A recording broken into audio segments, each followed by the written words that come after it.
welcome everybody to the Digital Health Seminar Series.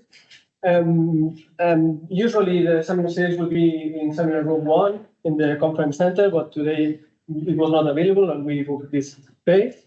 And this event will happen every 2 weeks at this time. The talk starts at 2, from 2 to 3, but we will have half an hour earlier for networking.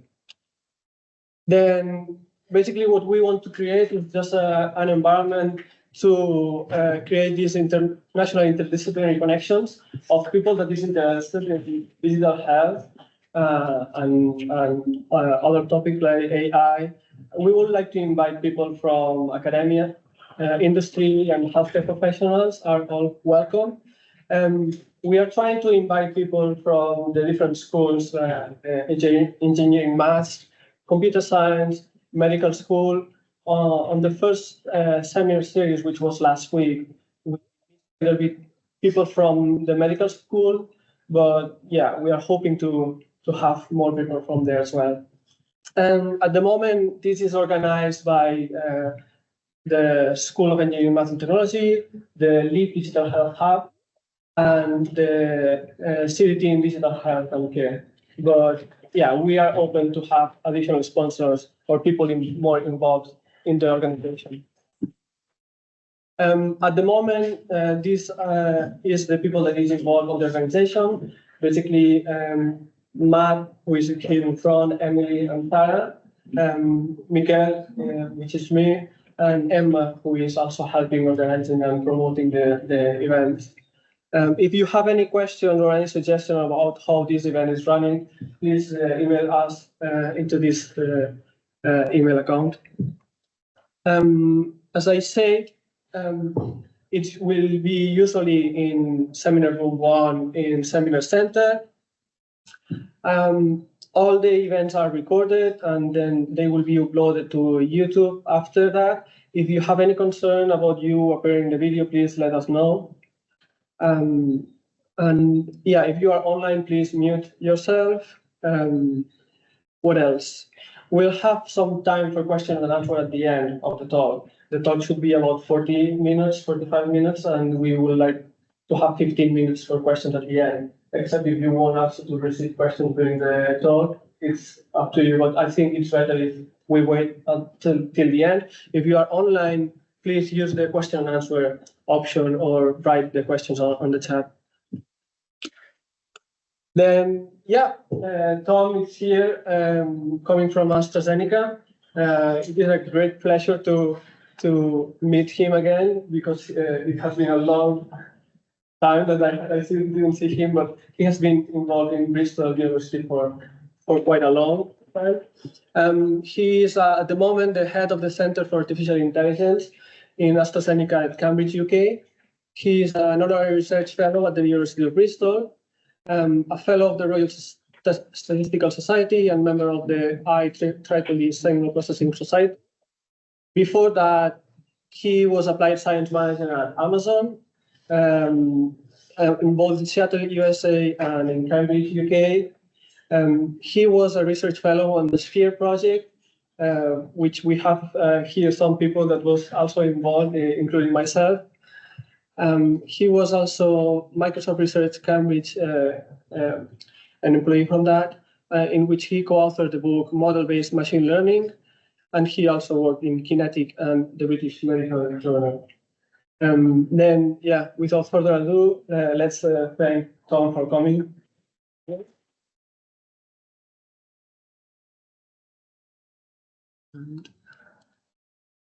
Well, thank you, Mikhail, for the very nice intro. Great, I suppose I have to stand somewhere here to be. Let me just start a timer. Yeah.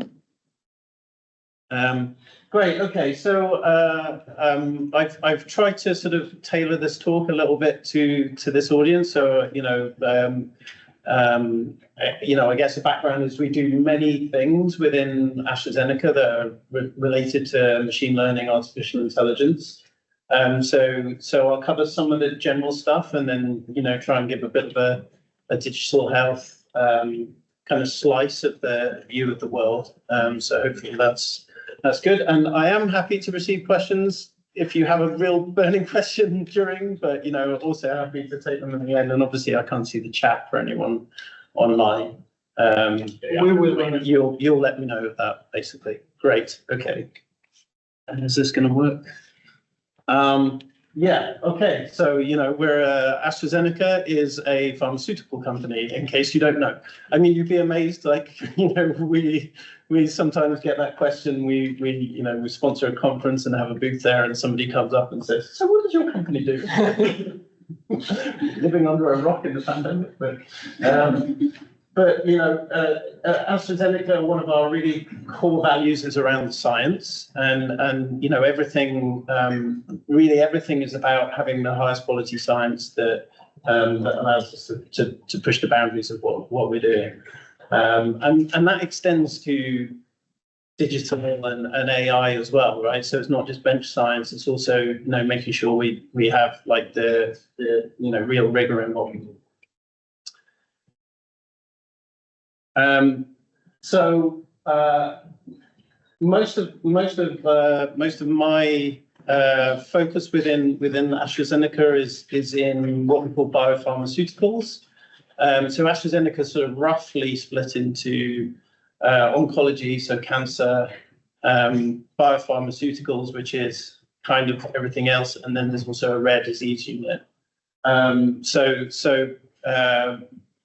Biopharma, call it for short, is cardiovascular, renal, metabolism, vaccines, immune therapies, immunology, respiratory, etc. So a large collection of things. And some of the numbers are pretty stark. So 2 billion people with a chronic disease from that bucket. The top 5 causes of death, fairly predictable, will be cardiovascular disease, COPD, so that's chronic obstruction lead, pulmonary disease, CKD, which is chronic kidney disease, and diabetes by 2040. And 1 in 3 adults are living with more than one existing condition, and the economic burden is $22 trillion. I mean, I think this number's probably, only set to grow as well. Chronic disease past COVID, that is. And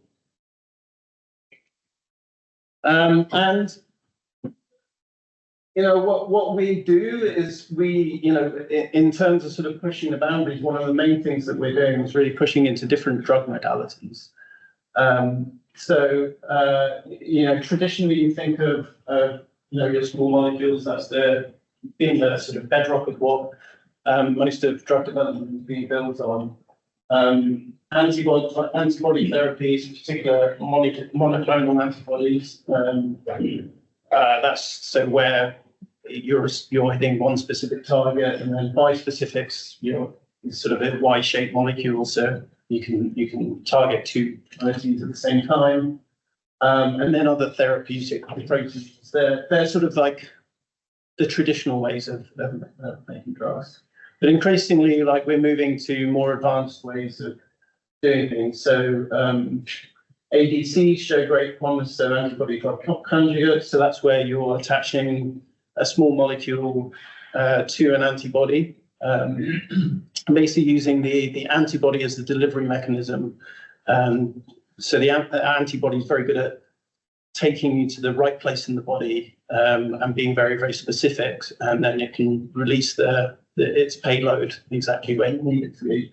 So that's mainly for oncology, but also for other indications. And then really, there's a whole sea of other possibilities now. So PROTACs, I think, are really interesting. So they are a small molecule, but they're actually a molecular glue. And so what it's doing is gluing 2 proteins together. So you can make mechanisms happen within the body that wouldn't normally happen. So this can be used for a variety of different cases. And peptides are basically strings of amino acids. And then you've probably heard of RNA being used as for the COVID vaccine, but RNA can also be used as a therapeutic in other scenarios as well. And there are also DNA-based therapies, CRISPR gene editing, etc. And basically, you can imagine any combination of these as well. Whether it's just combining them into a single formulation or actually attaching them to each other, conjugating is the word. But this really presents a really interesting challenge for data and AI and machine learning, because you might have great things like AlphaFold and that can do really well for small molecules and monoclonal antibodies, but try them out on any of these and it doesn't work. And plus our databases, our large genomic databases and things like that, were never really set up to deal with all of these kinds of drug modalities. So working out what the right target is for the right patient and delivering it is a really fundamental challenge.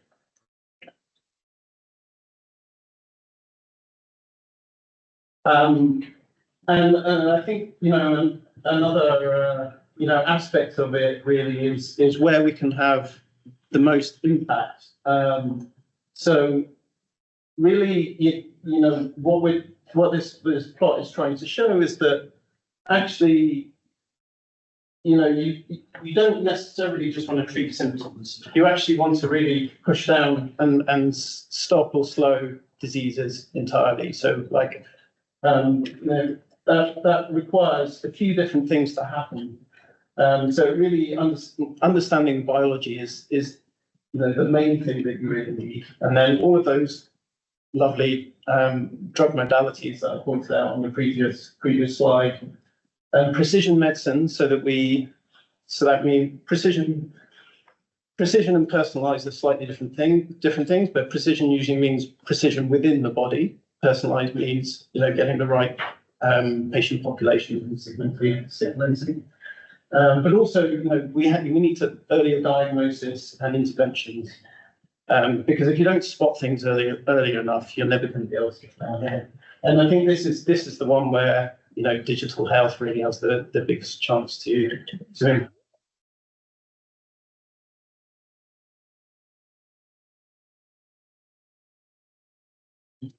Fortunately, we have a lot going for us. We have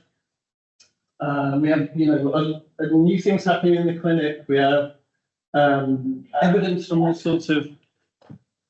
Somebody's unmuted.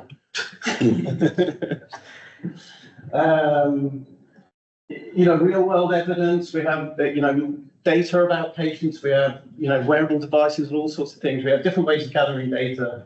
And we can start to connect things. So we can connect things about how the molecule performs in an in vitro or an in vivo assay to how it actually when it's on the market, and we get evidence about things that actually work and that they don't. And that means that data, digital, and AI is really at the centre for how we do things in the future.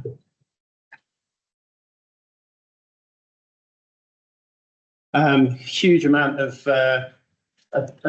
text on here. I don't expect you to read it, but the slide will be available so you can.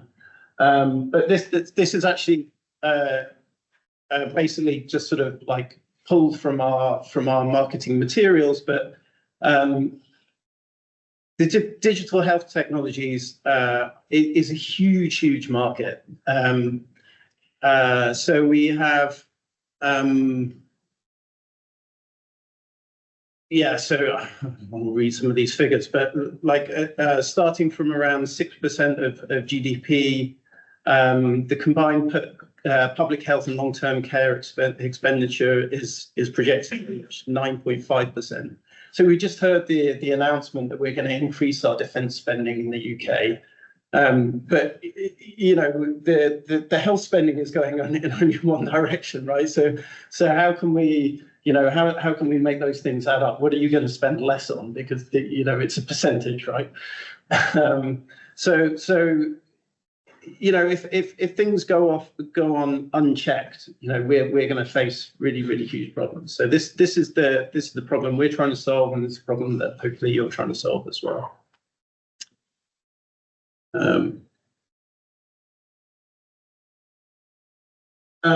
And this is sort of, I guess, a little, provocative in a sense that we obviously have great opportunities for AI, and there's loads of sort of nice papers that you can find about how AI is revolutionizing drug development, but there's also the very public sort of the risks that there have. And of course, as a pharma company, we operate in a highly regulated environment. So we can't necessarily just test out anything.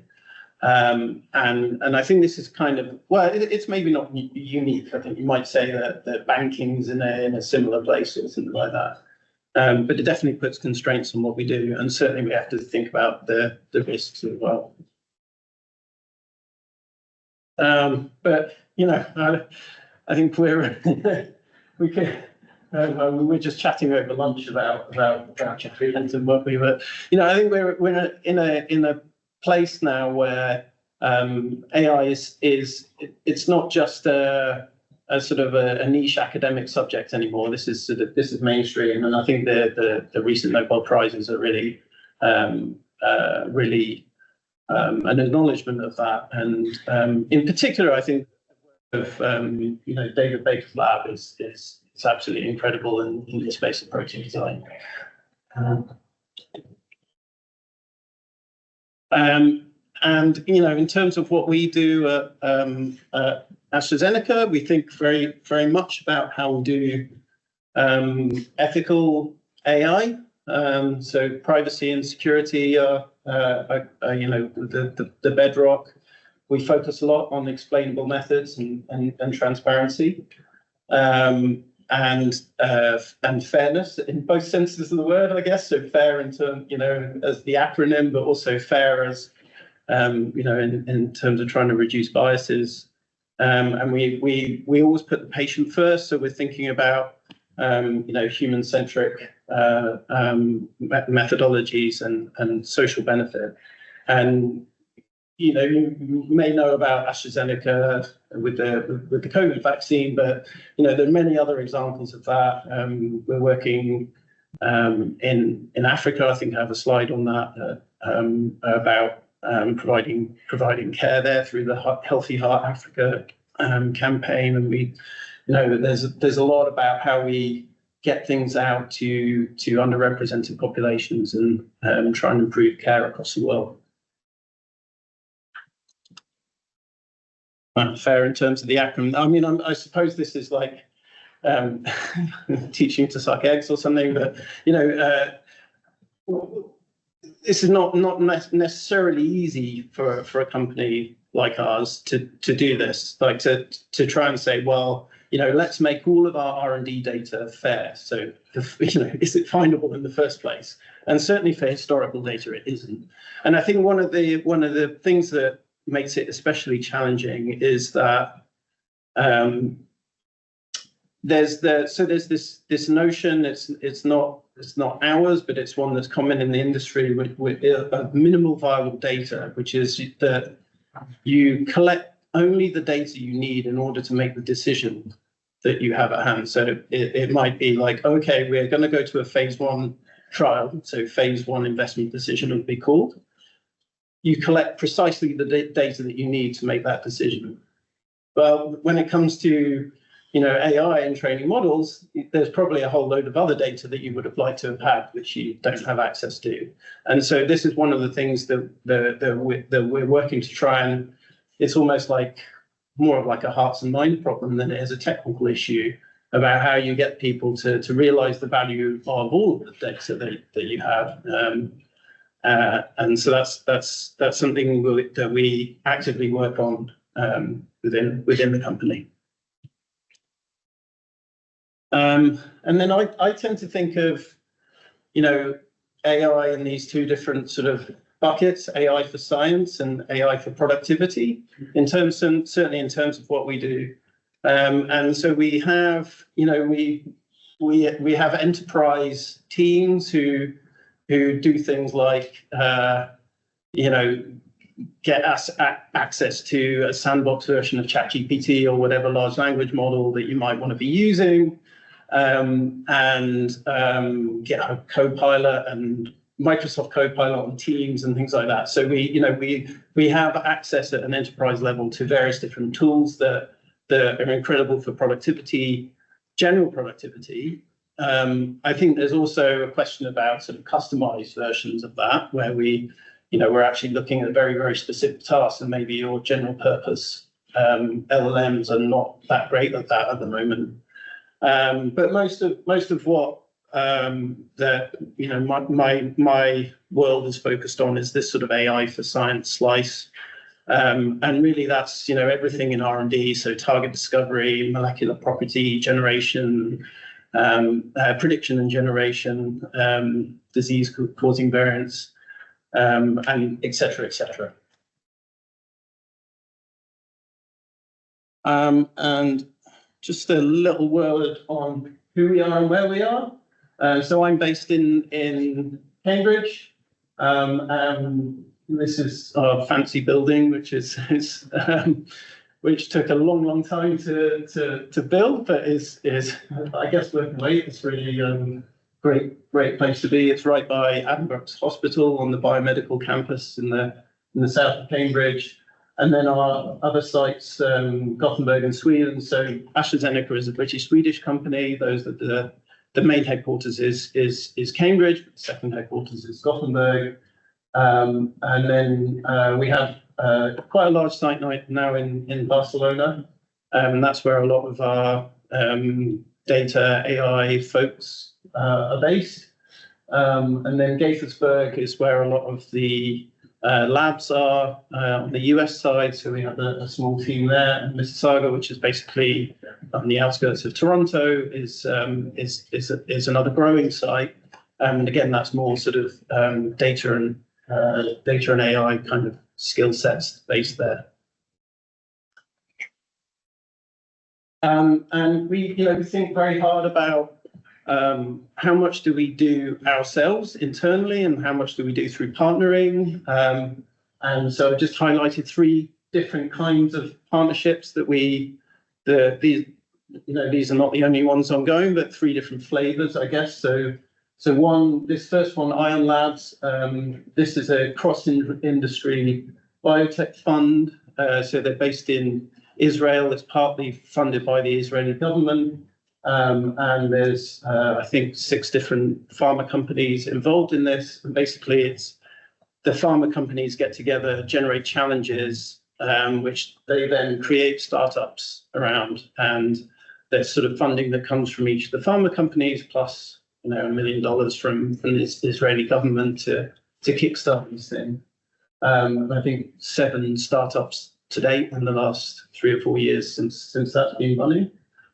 CCAIM, so the Cambridge Centre for AI Medicine, that's a purely kind of academic kind of partnership that we have. So that's Mihaela van der Schaar's lab in Cambridge.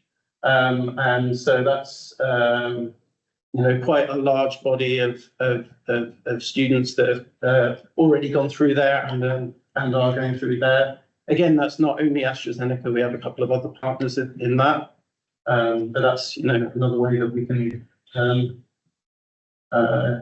collaborate. And the third is a sort of a pure industry type collaboration. So Nabla Biosciences are a Boston-based. I guess they're a bit more than a startup, more like an SME, and they're working in the antibody design space, and we're effectively collaborating on some really innovative work there. Okay, so this is kind of the most interesting bit, hopefully. Oh, well, 20 minutes. So some case studies. So I've got four different ones, and then I'll explain what Evanova is, because I'm sure none of you have heard of it. So cough detection, retinal imaging, endoscopy, and echocardiogram. So you know, at a high level, there are many ways to generate sort of biomarkers or endpoints of trials. So an endpoint in a trial is basically, you know, something which will decide whether your drug is effective or not. Biomarkers can be used as endpoints, but biomarkers can also be used for segmenting patient populations and you know, various other things. Just looking at the data, basically. We tend to stay away from diagnostics. So you might think of, so biomarkers can also be a diagnostic, but for us, a diagnostic is, well, first of all, the regulation is much more stringent there. So, you know, to get something through to become a diagnostic, it's, you know, 5+ years of work. So unless we really want to do that, we tend not to do that. But we can do many things in this sort of like digital health area without having to go down that road. And generally speaking, you know, computer vision is obviously a great tool that we can make use of, and videos as well as static images, but also audio, but also any kind of electrophysiological signals as well.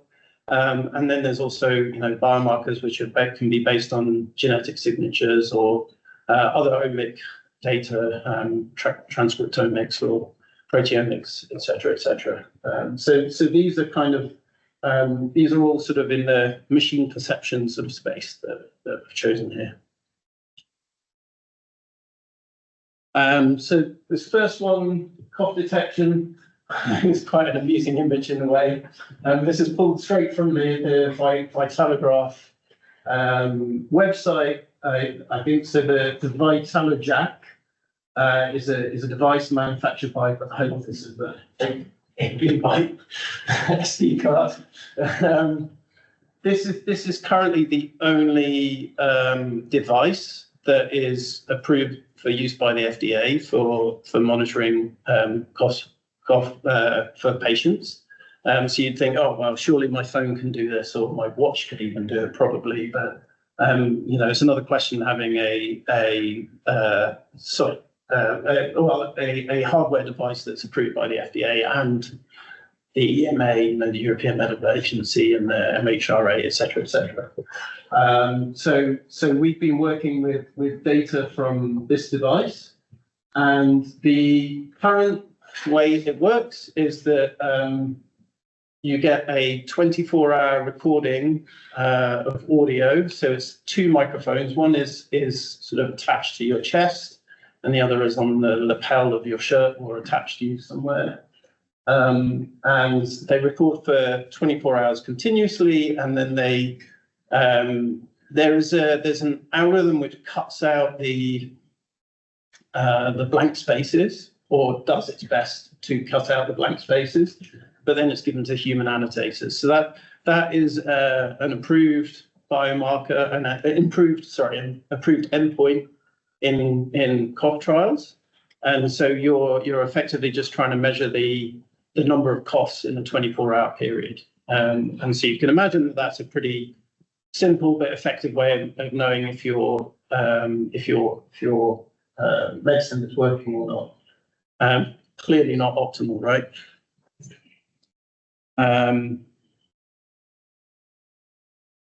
Yeah, so I think I've just said everything that's on here. But yeah, this is the current sort of way that things happen. The humans pay to the sort of manually count costs, and actually it's not just one. They normally have 3 different annotators, and they take a consensus. So here we've been using some automated methods. So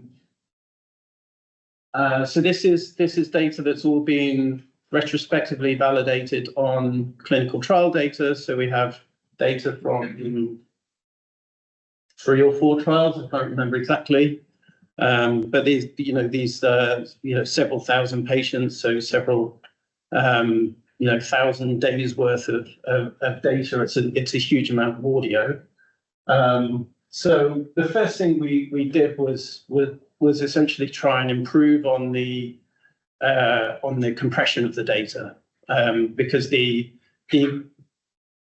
approved method for doing it is very focused on recall rather than precision. So you don't really want to miss any coughs. You want to make sure that everything is in there. So the algorithm is very sort of loose in its interpretation of what a cough is.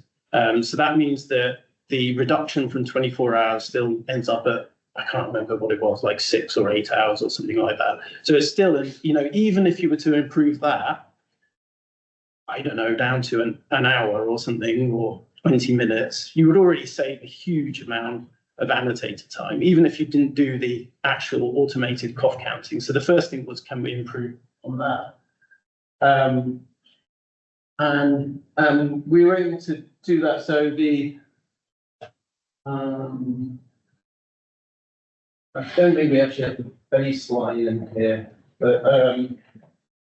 but we were able to maintain the recall very high, so 97%, and improve the precision to 57%. We also showed that the method was more consistent than the human annotators were in terms of the what's it called, Cohn's kappa or whatever it is, the inter-annotator approach. So Tom, why does the precision increase so much with the number of coughs? Yeah, so I think because basically if you've got somebody who's, I think it's just the denominator really, like you can have somebody that's like really coughing a lot, throughout the day and possibly through the night as well, and then you get whereas you might have somebody who only coughs a handful of times, then there's sort of like 48 to 250. I mean, the number's quite large, really. But I guess you probably don't realise how much you cough if you have a cough, basically. More than 1,000. Yeah. No, it's a lot, isn't it? I mean, this tells you how bad it is for some people. But you went to the extreme, going from precision 29%. Yeah. Tripling precision. Yeah. I mean, I think the other thing is that people who are coughing less probably also have a lot of throat clearing events and things like that, or and it gets harder to distinguish. Plus there's kind of background noise and things like that. So the more like coughing events that you have, the more severe it is, probably the easier it is to detect. The events themselves are could be longer, I suppose. It's more attracted to the size of Yes. Yeah.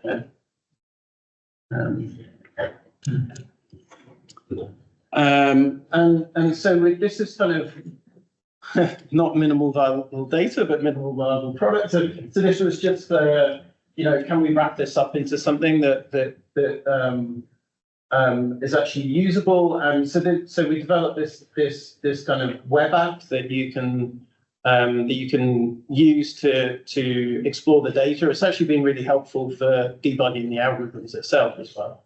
But effectively it sort of segments up the audio stream. It looks like, so it's interesting. You might think, oh, is there a cough there? But that probably was some speech or something like that that actually wasn't making people cough.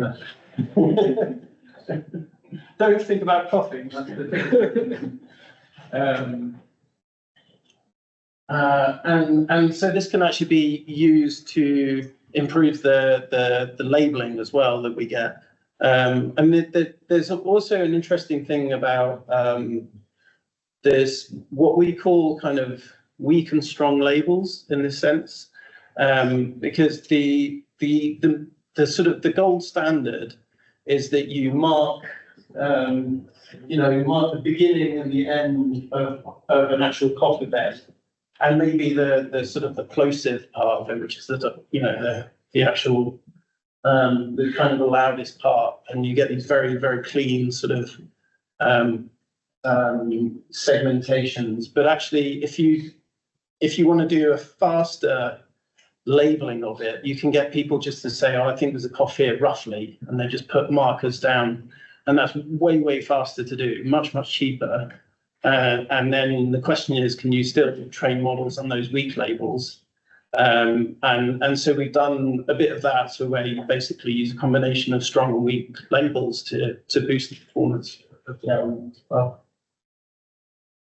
I can't remember if I want one more on this. No, okay.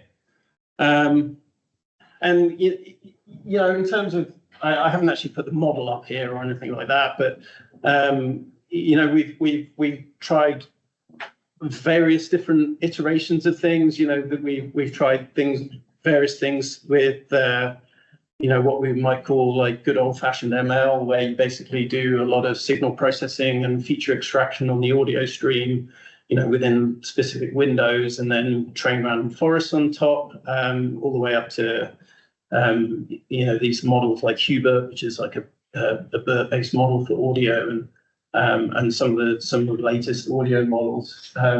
Actually, you know, what tends to work really well here is ensembles. So having multiple different predictors and then ensembling them, and that's the thing that really helped us boost up the precision after we got the kind of base level retraining.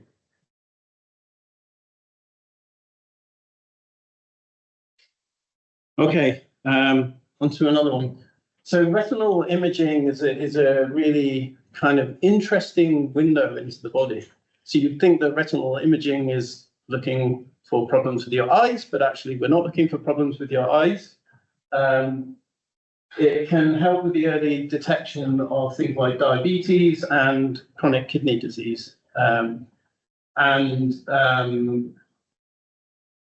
really, really nice thing about this is everybody goes to get their eyes checked anyway. So we can basically have these algorithms in place. So when you go and get your eyes checked, you can tick a box to say, yes, please check me for early signs of CKD or for diabetes. And I think that's also particularly important in places where other types of tests, such as blood tests or you know, other more invasive tests or things that would require you going into a doctor's clinic, are much harder to do. So you know, it goes back to the story I was saying before about, you know, reaching a wider range of patients.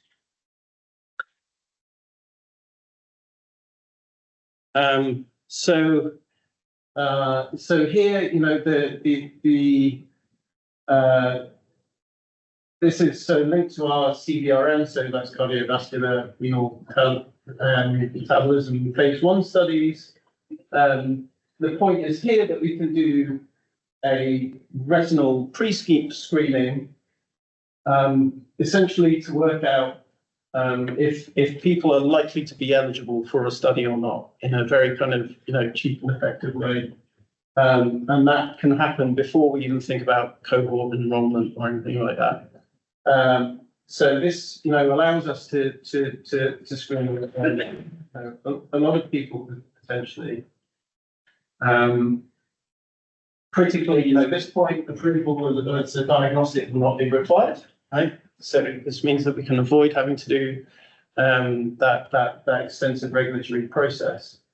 The camera cost is relatively small, you know, I think $10,000. I mean, there's only 10 of these, right? Yeah. You know, and in terms of an entire study site or something, that's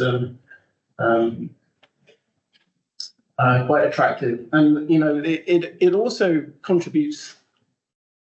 There's an environmental factor here as well, because it means there's you know, reduced travel for the patients involved. So contributing to reducing carbon dioxide as well.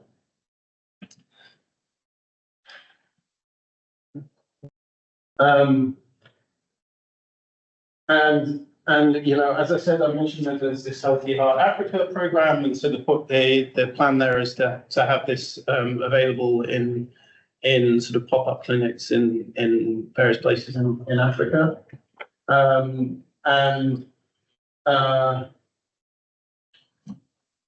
Yeah, okay, I think I've pretty much said everything on there. But it you know, it's a really attractive, and if it works, it's a really attractive way of you know, screening patients early. So here are some of the actual markers that we can compare against. So I actually had it in the notes, but I can't see the notes on here. You want me to try, but we don't have a lot of time. Yeah. Okay. But you know, essentially, HbA1c, I think, is a diabetes biomarker, and you know, this is general cardiovascular risk. But you know, essentially, from a single image, you can be predicting multiple different things.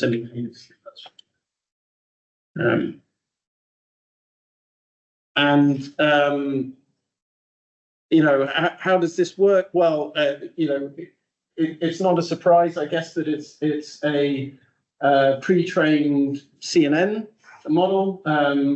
So this was efficient net B1 for those who are really interested. So we had some QC filtering just to make sure the images were good enough quality to begin with. Then we have pre-trained CNN on top of that. And then we essentially produce, vectorized representation. So using the representation layer to then train individual models for the predictors. And then we included a few other demographic features that were collected on the screen. And then it's just NG boost on top. So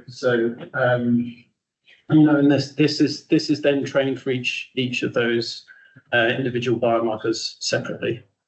So obviously we have a data set where we've collected these retinal images alongside the standard blood-based biomarkers, and then we're able to make predictions on the basis of that. And this is just saying we're getting better over time, which is good, and hopefully that continues. I'm sure Peter will be very pleased to see a nice straight calibration curve.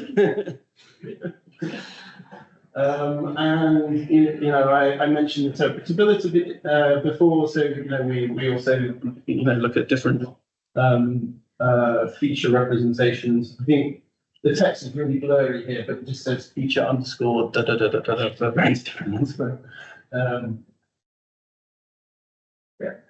And sorry, do you know if those feature underscore are they like gender, sex, or? I think age is actually in here already, but I think these are all basically CNN based features. But we can do things like SHAP or something like that to then to look at what those individual features are actually representing in the images. And because this is images, you can do that quite easily, right? I think yeah. Colin. A quick comment on butcher rate. Why does that show up in a retinal image as a feature? I mean, if somebody's got kidney disease? Why is it? It's a really good question, and I'm not the biologist here, but essentially because as your blood flows through your body. It shows up in terms of tiny little patterns within the nerves that are in the actual fibers within the eye. So you're looking at the back of the retina. I think it's kind of amazing that you can see this just from standard retinal imaging, but I don't even know how they first discovered that you could do it. It could be. We've also been looking at the I can't remember the name of it now. The new images that you can, if you go to the optician now, they say, "Do you want this?" Do you remember that? No. But they do this sort of like very, very magnified imagery, and you can actually see sort of like proteins that are being displayed on the surface, and really, really fine detail. Yeah. I'm curious about the decision-making process here. So I understand you score them, but you have to account for like, the risk of costs and negatives and so on, and how do you get people to go to actually? Well, this is the point about it not being a diagnostic, right? So we're not claiming that this is going to catch every case. And if we were, then it would be a different matter, right? But what we're claiming is that we can find people who might potentially have a problem, and this is early diagnosis, right, or early detection rather than diagnosis. So it's sort of saying, amongst maybe the algorithm flags up 100 people who potentially might have problems in the future, of whom maybe 10 or 20 actually will. But it would have been extremely hard to find those people otherwise. And yes, it might miss some people.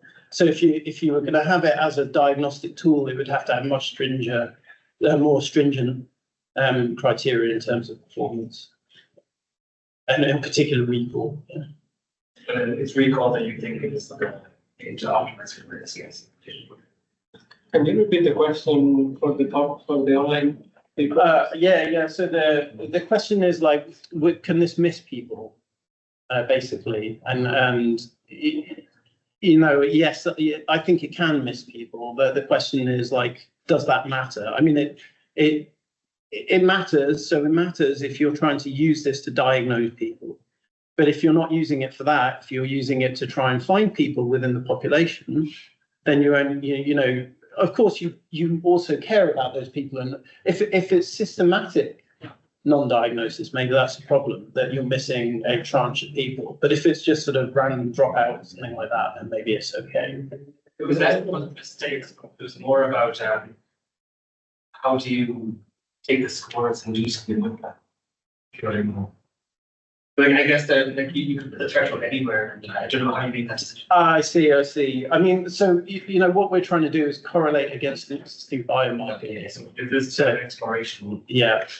And the existing biomarker might not be perfect either, right? So that's. Colin? But yeah, I mean, some years ago with Bosseals, we did a BRCA1 mutation carrier, which is breast cancer, and it was actually 95% high accuracy. It's quite good. But the fact was, it's relatively rare. So in fact, you have something like 10,000 false positives when true positive completely destroyed. Right. Security is much more common, but Yeah. it's that issue which would be. Yeah, but again, like it's still so much easier than trying to fish out people out of their general population, right? So you already have that problem because you're trying to enroll people in a trial. How do you find those people? So if I can reduce down from the entire population to 10,000, then we can run our traditional biomarkers for them, and then we get the actual. Right, so that's the usage here. Yeah, you can also say, I have capacity to investigate 10,000 people who are the top, Yes, yeah. from this screen. Yeah, exactly, because it's not necessarily just a binary, is it? Do you want to start the question? Do you want to wrap up somewhere? Well, I mean, we can keep. It's good to have a conversation, isn't it? Yeah. About the three. We've got another 8 So minutes. there's no Yeah. one after. So, we should be able to, there's no one. It's up to you if you want. I mean, I'm fine. I'm only me.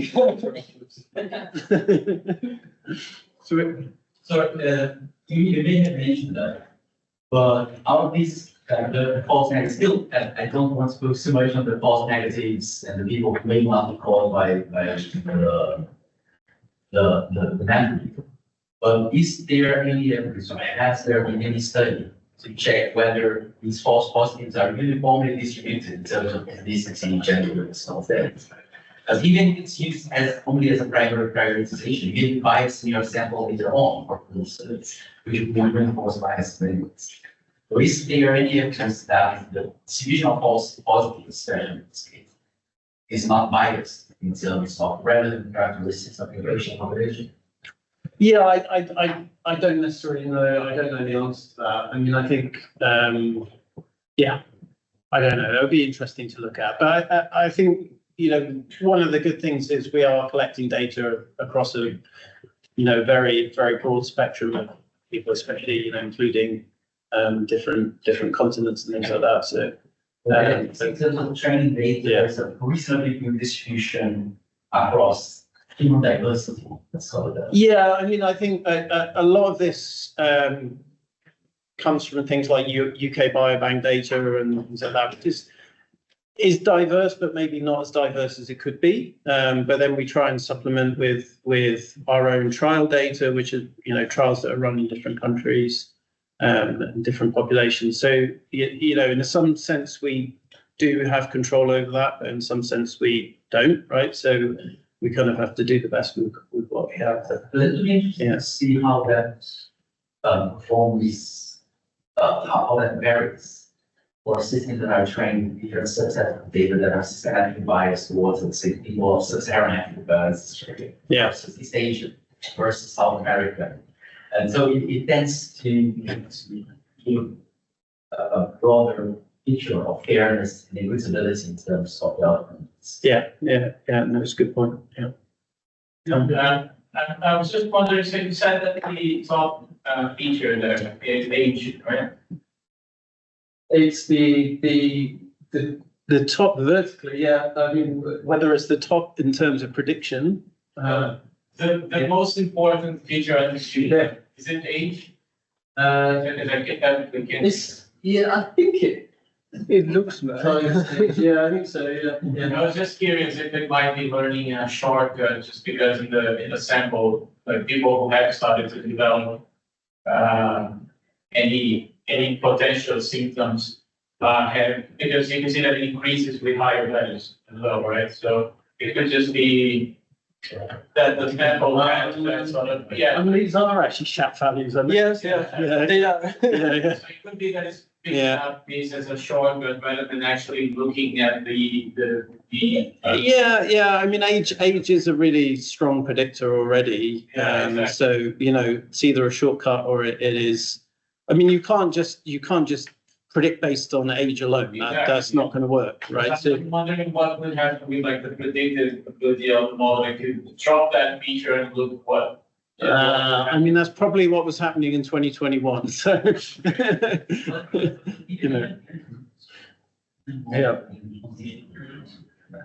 Yeah. Any other question? Everyone loves this example. So a general question. I mean, the MRC and the sort of BioPharmaceuticals sort of put money into recently in rare disease research, like 100 individuals in the UK. Right? You can also view things like common things like prostate cancer. Really, it's a family of three rare diseases, individualized. This relates also to the economics of what's going on, because really, if you want to really handle these diseases, you have to have an individualized therapy. You may use machine learning eventually to find out exactly what the cause of the disease is, but you can't do phase 1, phase 2, phase 3. That's falling out. You can't spend $2 million for this one treatment or this one individual. But also, this problem can be handled because really with pharma, I mean, you really want a generic title across a lot of individuals who get return on drug. So that's always you come back to that central problem when you're looking at, say, diseases. It's a good question. I think, so, I mean, first of all, we have our own rare diseases unit, which is set up specifically for this. But also, I think you're right in the sense that increasingly what we think of as a disease is actually really many different subtypes or whatever, and I think we don't necessarily think about the small molecule blockbuster that's going to cure all of X, right? We're looking at more and more finer grained segmented populations, so personalized medicine. So at some point things start to look more and more like a rare disease once you segment things that way. It's certainly a challenge in terms of how you actually run studies, and part of that is also working with regulators as well, because they're having to catch up in terms of what that means to them. I don't really have an instant answer to the question other than to say, you know, but yes, you're right. This is definitely something that we're facing, and is It's one therapeutics. yeah. So, Yeah. yeah. Yeah. More questions? Maybe you can wrap up then. Yeah. I mean, well, I guess like for people who want to leave, have to leave, you know, it's the top of the hour. Anyone online who wants to go, please feel free to do so. Website. I don't mind carrying on for another 10 minutes if people are happy with that. Yes, thumbs Yeah, up. or feel free to go if you Yeah. have to go. Yeah.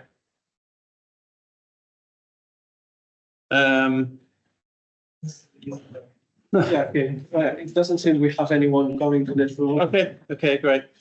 So another one of these lovely images. So this is endoscopy. So endoscopy is just a camera with a tube, and you can either go down or it can go up.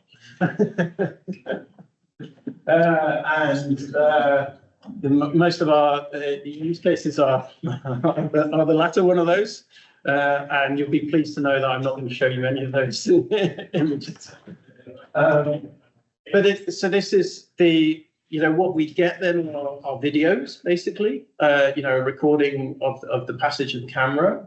And you can imagine that, in your, in your intestinal tract or in your colon, if you're suffering from some kind of disease, you might have parts of it that are diseased, but parts of it that appear healthy, right? So a lot of the problem, the computer vision problem here is like within that passage of video, how do I work out what the important bits are to enable me to make a prediction rather than just sort of directly trying to make a prediction?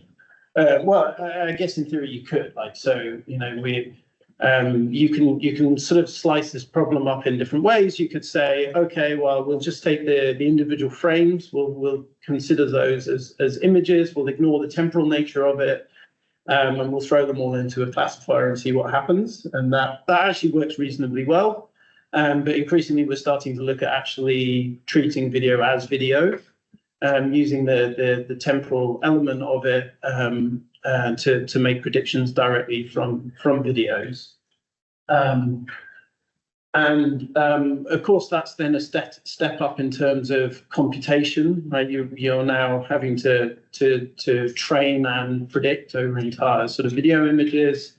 There's all sorts of challenges involved with that. They're not the same length. The quality will be different, it'll be very dependent on the camera technology, et cetera, et cetera. So this is definitely not an easy challenge at all. And so we've been looking at some mainly ulcerative colitis, the UC, which is one of the cluster of inflammatory bowel diseases. And there's a human way of grading these things, and you basically get a 0 to 3 score. This thing called the Mayo scale.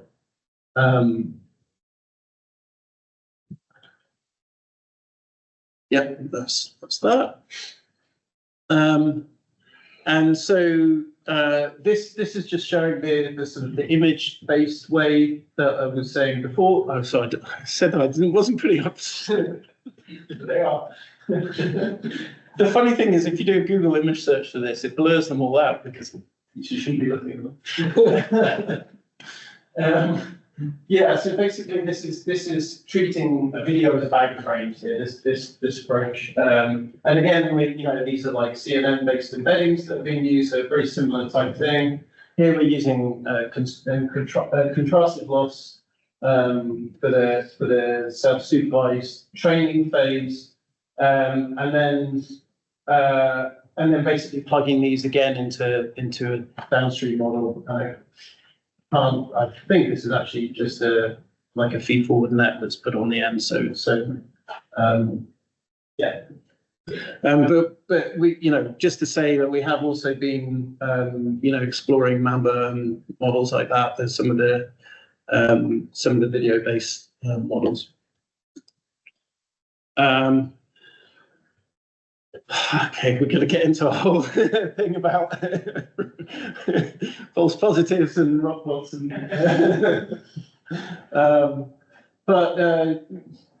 yeah, just to say that this is actually doing a pretty good job at separating these three different. So here's the 0, 1, and 2 of the Mayo scores, and it's not perfect, but it's doing a pretty good job.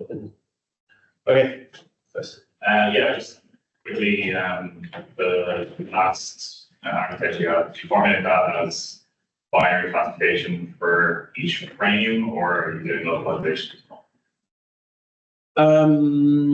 Yeah, so no, it's like multiple instance learning. So basically, you're getting multiple examples, so the frames are all concatenated into a single instance. So there'll be a single predictor for multiple frames rather than trying to predict on each frame itself. Because the thing is that actually 90% of the frames would say healthy, healthy, healthy. So your predictor would be, you basically want the network to learn to ignore a load of them at the same time. And it's a little bit inefficient doing it that way, but seems to be the most robust way of doing it. And I suppose that's about the actual sort of application you work. What is it? What's the benefit? I guess that's what we're doing is you're trying to get more of that. But how does it introduce efficiency? Is it equivalent to do this than having an expert videos, an expert who's also fairly been doing this? Is it to try and be able to do this with people with less scale, or what's the kind of argument if you're successful with this, you can better? Yeah, that's a good point. So I guess, yes, it would be the case that probably an expert, like your consultant or whoever, would be very, very good at this. Their bandwidth limited. There are only a certain number of them. So, maybe would you or would you not trust a junior doctor to do this accurately? I think we've seen that the scores again tend to have a high variability within human annotators, and there's definitely, as they the more expert reviewers show more agreement there. So having something that can do automatic grading and with a high level of consistency with expert reviewers would definitely provide benefit. And I think, you can think of it not necessarily as replacing what the humans are doing here, but maybe as an augmentation tool or something like that that could work. If you could rapidly get a scoring and then people just needed to confirm or change that scoring, I think that's generally the case. I mean, it's not quite as simple as the retinal case where you're just grabbing the images anyway. Don't tend to go for an endoscopy, but yeah. There's eventually back. But maybe it's question of scalability and do you nowadays achieve doctors? Yeah. Do the procedure that maybe need the actual classification. Yeah. No, it's a good point. I mean, I think people do also get endoscopies sort of on a semi-regular basis anyway. That it's quite a common thing that's used. Just so can be used for early detection if if it's being done just purely as an exploratory. 60 plus. Yes. Depends. Very strong on the age feature. Yeah. Okay, so the last one is echo, so echocardiograms, and so these are heart images. It's using sound waves to create the heart images, and it's a very good non-invasive way of assessing heart function. There are many different biomarkers that you can derive from echo images, but one that is quite common is this left ventricle ejection fraction, so LVEF, and essentially you're measuring this the LV length, the left ventricle length. And the typical way that this is done is that they will capture the echo. They'll find the right. They'll sort of like go through the scroll through the time series, find the best image, and then literally draw a line on the screen to take the measurement, and that's how it's done.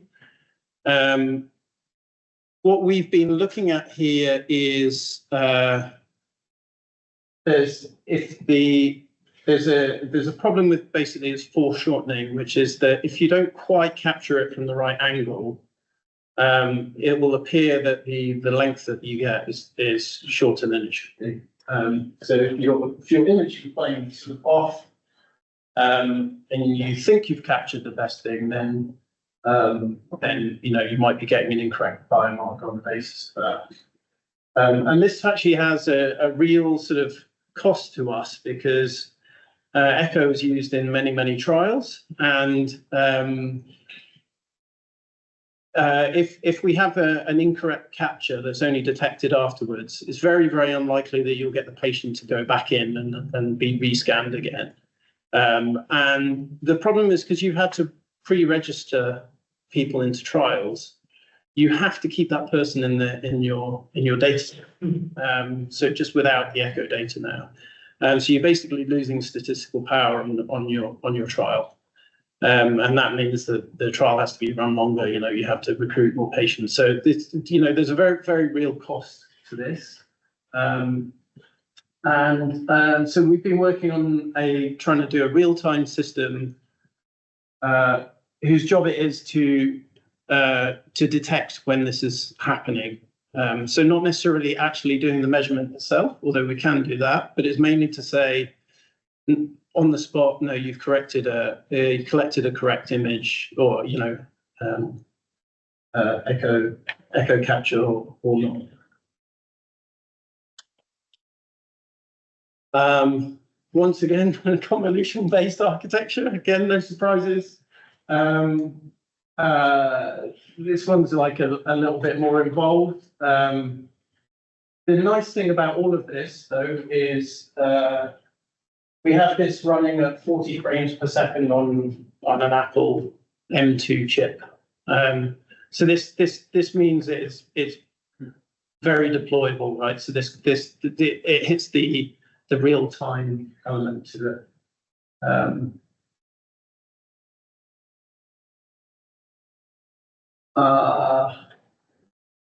Yeah, and so basically, this is just separating between what we said was not severe foreshortening and severe foreshortening. So really, we're just interested in detecting this side of things, this plot is basically showing us we change the angle, how much difference there is between the true sort of LBF measurements that you would have had and what you actually get out from the from the incorrect viewpoint. So this 18.1% is basically showing that how much of reduction in error you can get by making sure that you have the correct angle. Yeah, so I really like this example actually, because it really is just quality control, and it's kind of, it's not that fancy or anything like that, but it's somewhere where machine learning AI techniques can have really direct impact, and it's kind of really sort of good business story, I guess. And we're at the moment working with external partners on actually getting this deployed. Go back to your the eye imaging. So Yes. I like the argument to using that similar one because there's I think we're doing some stuff with, I think it's with mobile phones actually in India, and the images used to get sent to main hospital from remote clinics. A lot of them were anywhere poor quality and never actually sent back. Mm-hmm. If you're able to illustrate and assess the quality. Right. So rather than trying to diagnose it, is Triaging yeah. And so that we reduce that loss of time. Yeah. Back and forth, Yeah, exactly. Yeah. So I think, it's a much sort of simpler thing to get buy-in from clinicians or because you're not saying, okay, I'm making a diagnosis here or anything like that. You're just saying, okay, I'm detecting poor quality images and that's going to help you with your job. Yeah. Okay, just to wrap this up. So AstraZeneca used to have a digital health division inside R&D. This was actually spun out into a separate company in November 2023. So that's what Evanova is. I said to you at the beginning, I'll tell you what Evanova is. So Evanova is still part of the AstraZeneca group of companies, but essentially they are our digital health arm, but they're a separate commercial organization. And yeah, so if you're interested, go and look them up. And, if you're, don't know if any of you or in here or on there are interested in careers, there are jobs going there as well. So they obviously still work closely with AstraZeneca, but they also work a bit like a CRO, so like a contract research organization who supply to other pharma companies or have their own kind of portfolio of products. Okay, we got there. Thank you for your attention.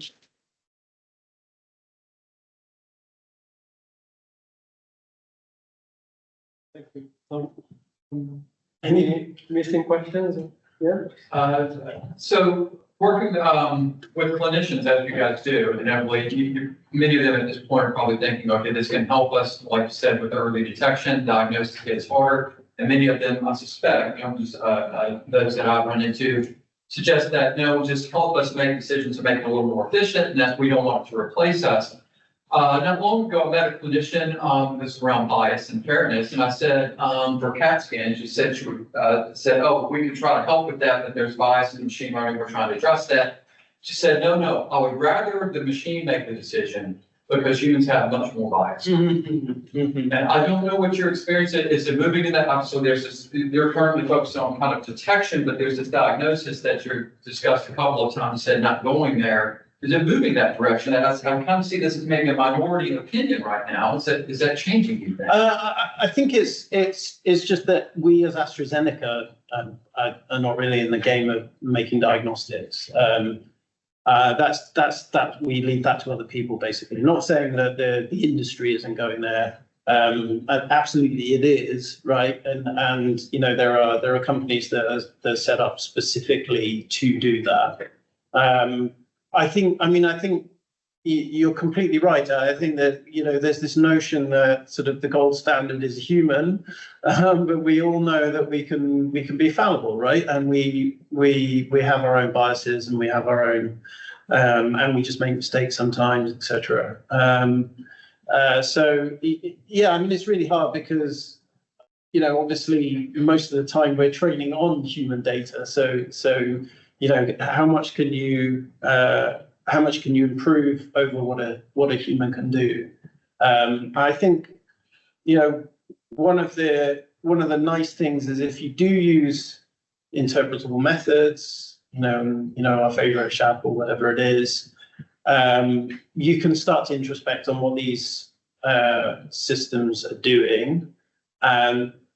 in a similar way that you might ask a clinician to do the same. You say, okay, what's the basis that you've made that decision on? What features in the image or whatever are you looking at?